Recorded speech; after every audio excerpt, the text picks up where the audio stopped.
Le monde a besoin d'énergie, beaucoup d'énergie. Même si nos besoins sont de plus en plus comblés par l'utilisation de ressources renouvelables et alternatives, les combustibles fossiles joueront à l'avenir un rôle important dans le mix énergétique en Amérique du Nord. Assurer l'avenir de l'énergie passe par un approvisionnement sécuritaire et responsable. Et les sables bitumineux du Canada sont idéalement positionnés pour y jouer un rôle important. The oil sands represent the second largest proven crude oil reserves in the world. And definitely with the huge increase in the appetite for energy in this world, it's in all of our interest to work together and develop those energy sources in the most environmentally responsible and sustainable way that we can. Les sables bitumineux du Canada se trouvent dans la forêt boréale qui occupe 3,2 millions de kilomètres carrés du territoire. Les sables bitumineux se situent sous 140 000 kilomètres carrés de superficie et contiennent plus de 170 milliards de barils de pétrole. This development just appears very quickly in pretty much a pristine boreal forest, so it's shocking. It's very difficult when you see something at that scale to imagine a future where that will all be reclaimed. But it will, it must be. Les sables bitumineux se composent d'un mélange naturel de pétrole lourd et épais, ainsi que d'eau et de sable. Ce pétrole lourd est en fait du bitume, un pétrole qui ne coule pas dans des conditions normales. Il y a deux façons d'extraire le pétrole lourd du sable bitumineux. Opération minière en surface ou forage sur place dans les dépôts souterrains afin de le ramener à la surface au moyen de conduits. Le forage est utilisé pour les dépôts en sous-sol profond, tandis que les opérations minières sont réservées aux dépôts de surface.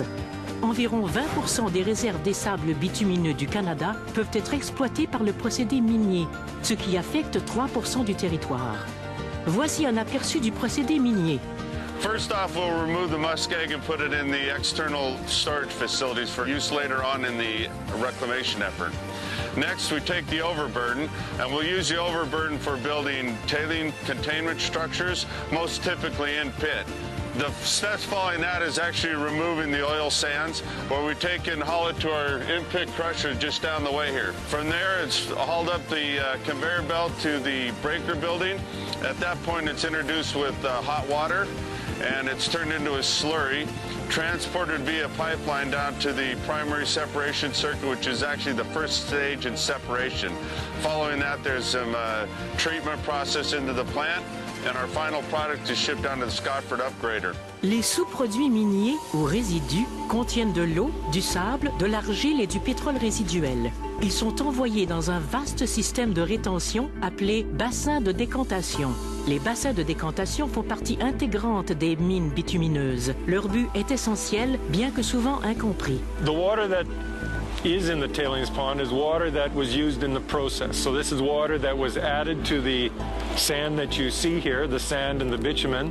When the bitumen's floated off, the water and the sand is pumped out to the tailings pond. And the sand, silt, and clays settle out, and the water is pumped back to the plant to be reheated and used again and again and again. So it's required and needed to help recycle water. Comme l'eau est sans cesse recyclée, des produits chimiques naturels provenant du pétrole, comme l'acide naphthénique, s'infiltrent dans l'eau et s'accumulent à la longue. Des mesures sont prises contre les déversements et pour protéger la nappe phréatique et la faune. One of the challenges during operation is, of course, keeping birds off the pond. We make sure that they don't land on the pond by using a state-of-the-art bird deterrent system. Par exemple, l'industrie utilise des systèmes activés par radar afin de dissuader les oiseaux pour protéger la faune et améliorer les opérations des bassins de décantation. Les progrès technologiques ont également réduit considérablement le temps de récupération des bassins de décantation et des sites miniers. All mines have to be reclaimed. What is reclamation? It's basically returning it to what we call equivalent capability. Even before we mine anything, even before we disturb any of the land, we have to show the Alberta government how we are going to reclaim that land. So we file, it's called a reclamation closure plan. It's a long-term vision that we file with the Alberta government that's reviewed by our stakeholders and updated on an ongoing basis. So this sand that I'm standing on, this is tailing sand. It was ore that was mined out of the plant, the bitumen's been removed, and you're left with pure sand.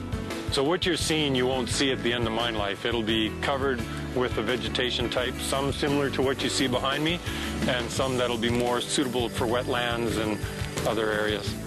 We're standing in the middle of an area that at Syncrude we refer to as South Bison Hills. This area used to be part of one of our original mine pits, and we've been spending a number of years monitoring to make sure that it is up to par to the natural boreal forest. In this area, you will see some of our monitoring equipment. We're looking at the soil. We're looking at making sure that the landscape doesn't erode. We're also looking to make sure the animals and the birds come back and the ecosystem is established. And we're looking at air quality and water quality. We really have to look at all aspects of our reclaimed areas. The Alberta government wants us to monitor our reclaimed areas for at least 15 years. Le procédé minier est la plus ancienne méthode d'extraction. Mais la nouvelle méthode de forage de surface sur place concerne 80% des réserves de sable bitumineux sous 97% du territoire. Voici comment fonctionne le forage des sables bitumineux. In situ, by definition, means in place.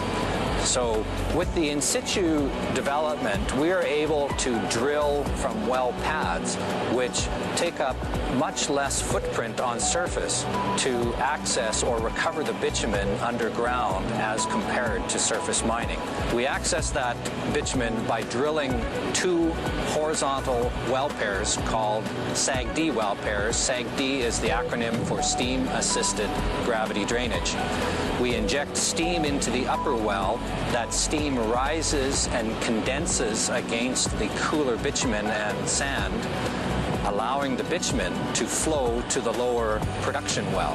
And from that production well, we bring the oil, bitumen, and the condensed steam back to the surface. So at our central processing facility, where we're standing right now, the oil and condensed steam flows back, and we separate the oil from the water. And the oil is mixed with diluent and sent to markets in Edmonton for further upgrading. We recycle over 95% of the water that we use for steam generation. And of the remaining 5% that we use, that's made up from saline, which that water is not able to be used in its existing state for any other purposes. Comme toutes les sources d'énergie, l'exploitation des sables bitumineux a un impact environnemental qu'il faut gérer et mettre en perspective avec les avantages économiques. The oil sands is one of the most highly regulated industries, and it takes that very seriously. The industry is exceedingly accountable to those regulatory requirements for performance. It's evaluated through monitoring. We have the Water Act, which regulates the quantity of water, and we have a PR, the Environmental Protection and Enhancement Act, which regulates the quality of water as well as the quality of the environment overall. There's the Public Lands Act that deals with a whole host of land disturbance issues and the return of the land to equivalent capability, which is part of the reclamation process. So it spans the gamut. There's government monitoring, there's individual company monitoring, and then there's third-party monitoring from multi-stakeholder groups. We monitor the air because there's a lot of growth and development up here, and there has been since the 70s when the plant started. We want to be able to let people know that they can be comfortable and that it is being monitored and that it is safe for them and we're not doing irreparable damage to the environment. There's been a lot of concern about water use in the oil sands for extraction. Current use of water in the Athabasca River for oil sands mining is about 0.5 to 1% of the flow in that river. Very, very little compared to other rivers in Canada. What is an issue is that because it is a natural river, doesn't have a dam on it, it does experience low flows in the winter. During those periods, the water use takes a bigger proportion of that flow. The government of Alberta has put in a regulatory regime to manage those low flow periods. It's one of the most protective in the world with respect to minimizing the amount of water that can be taken out of the river at those times. Well, I think in general people are interested to know if the water is safe. You know, is the water changing? Folks want to know that the fish are safe to consume. We monitor areas upstream of development and then monitor areas downstream of development. And what we see is things that were expected, they are showing up. The fact that many of the tributaries of the Athabasca River itself flow through these deposits, they liberate some of that material and they show up in sediments downstream, and it's really important that we put that in perspective, that these things are naturally occurring and they're here already. There's no extra contribution from oil sands development or things like that. We are definitely more energy balanced now, more material balanced, using a lot less water on a plant compared to plants that were built, say, 20 years ago. The cycle of disturbing the land and bringing it back into original landscaping is a lot shorter now than it used to be. L'industrie des sables bitumineux continue d'investir des milliards de dollars dans la technologie, réduisant les impacts environnementaux. The oil sands is an industry that is still growing up. When we first started developing the oil sands, and I was doing research in a lab, there wasn't very much oil that was being produced from the oil sands. But it was really technology that transformed the oil and made it competitive economically. I like to think that the next 25 years are going to be about how do we make this not only economic, but also environmentally competitive. We certainly have seen a major reduction in greenhouse gas emissions over the last 10 years. The number is around 30% reduction in greenhouse gas emission. And so if you look at what the industry has managed to achieve in terms of reducing the freshwater use, it's been remarkable. You know, I mean, there are some in situ plants that are recycling 95% and more of their water. That's an amazing amount of water that's being recycled. I believe that it's technology that's got us to where we are today, and it's technology that's going to take us to where we need to go tomorrow, and that we have a very exciting future here with a great long-term supply of sustainable energy. L'industrie des sables bitumineux s'engage à protéger ses collaborateurs et les communautés voisines tout en cultivant des relations efficaces et productives avec les intervenants. You know, this is our home. We want to make sure that we do our very best for the community and for the people who are going to follow us here. I see the companies that are in the community here are very involved. The companies often work very closely together because they recognize that it is the strength of our community that allows them to attract people from around the world to come and make their plants happen. They invest not only in terms of dollars and cents, but in terms of the support that they give at the ground level of so many initiatives. Well, we did extensive stakeholder consultations. First of all, the city of Fort McMurray itself, but the region as well. We had all the Aboriginal communities, all of them. So we sat down with each and every one of them. Not only we did consult with them, we explained to them our plan. They gave us also some feedback, and we did change some of the design on the feedback that we have from them. There is a lot of wealth and growth for them as well. We want to really take this opportunity to hire people from the local community. It is an advantage for us as well. We don't have to transport them. They are dedicated, and they are going to be there for all years to come. Les sociétés de sable bitumineux encouragent également la formation et l'entrepreneuriat en utilisant de nombreux entrepreneurs locaux, dont des entreprises autochtones très prospères. NABA is an organization that helps put together industry in the area and the Aboriginal businesses in the area and bring them together. I think the local oil sand industry players are very, very helpful in directly helping NABA and NABA companies get started. 5 years ago, I started my own company after putting over 25 years in this region in one of the oil sand companies. I was supported by my company wholeheartedly. Les opportunités engendrées par cette ressource de grande valeur se répercutent dans toute l'Amérique du Nord. Au Canada, les sables bitumineux influent sur l'emploi de plus de 100 000 personnes partout au pays. Et nous utilisons tous dans notre vie quotidienne des produits pétroliers qui en sont dérivés.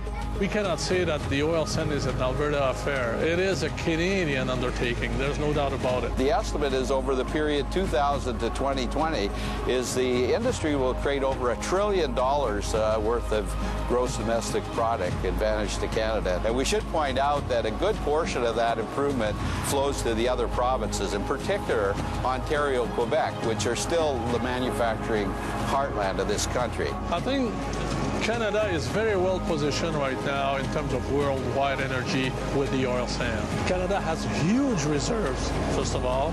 Canada is a stable country as well.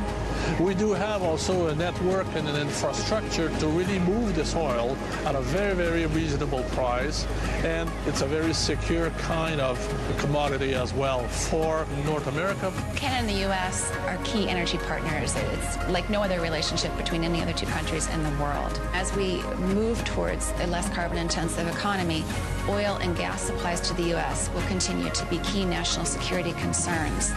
And Canada is one of our safest, most reliable and significant partners. Les sables bitumineux du Canada sont une ressource globale importante. Le défi pour les industriels, pour les politiciens et pour tous les citoyens est de gérer le développement des sables bitumineux dans une perspective tenant compte de la sécurité énergétique, de la croissance économique et de la performance environnementale.